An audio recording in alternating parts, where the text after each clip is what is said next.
Storm Track 8 weather is sponsored by Slumberland Furniture. And good morning, Quad Cities. We'll take a look at our view from our live Eagle Eye on top of the Call building in downtown Davenport. Yeah, there's LeClaire Park right there, and you can actually see the water now just making its way onto the sidewalk right there. I guarantee you, folks, by this time tomorrow, all of LeClaire Park will be underwater. In fact, we'll be seeing water kind of slowly surround Modern Woodman Park as well, as we'll be seeing the mighty Mississippi slowly rise throughout these next several days. In fact, as we get to the weekend, the river level by that time may be close to 20 feet. So that's where we could be actually seeing some of the roads right along downtown Davenport, and some spots actually closed off as well. And it's all part of all this wet weather that's been going on ever since yesterday morning. Here are the latest rainfall amounts as of this hour. And we've been getting rainfall amounts ranging from about 2.5 to as high as 5.5, 6 inches of rainfall. Here are some major cities that we see right here. Iowa City, about 4 3/4 of an inch of rain. At the airport, we're approaching 4 inches of rain, around 3 inches in Dubuque, and approaching 3 inches as well around Burlington, as well as over in Davenport. There is just no place for this water to go. The ground is already saturated, so that's why we've got some serious ponding going on in some of the highways and byways, and that's why even some of the smaller area rivers and creeks, streams are over their banks as well. Now, right now, the heaviest of the rain, here's some good news. Here's some good news. I'm going to be a little positive here. The good news is the heaviest of the rain has now begun to shift more east of the river. And that's where even more of the active weather is going on just west of the Chicagoland area. Still some shower activity that will be periodic as we go throughout the morning, but at least it will be slowly tapering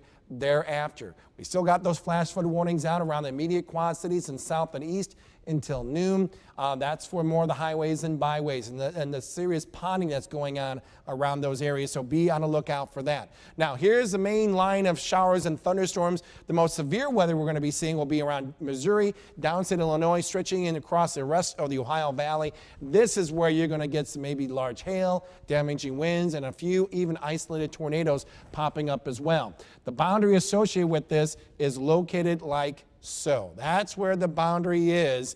It may try and nudge a little bit more to the north and west, which may allow our temperatures, our current temperatures, to nudge up just a little bit, especially for areas near the river and points east. But further away from that boundary as you go, that's where temperatures will stay pretty cool out there. Look at the numbers right now. Readings are in the 50s, ranging from 51 degrees in Princeton to about 56 degrees we have in Kewanee.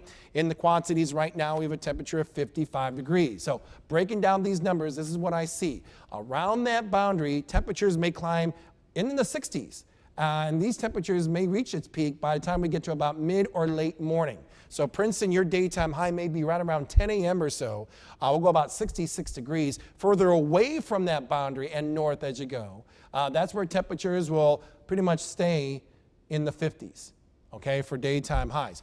Closer to the boundary, like around Sterling, maybe around 62 degrees, but further away, like around Maquoketa, only around 54. In the Quad City itself, we'll shoot for a daytime high in the lower 60s. It's going to be pretty close. Depending on where that boundary wobbles this morning will have an impact on how warm that temperature will be. But whatever temperature will be, by late this morning, it will cool right back down in the 50s. Lower 50s come later on this afternoon.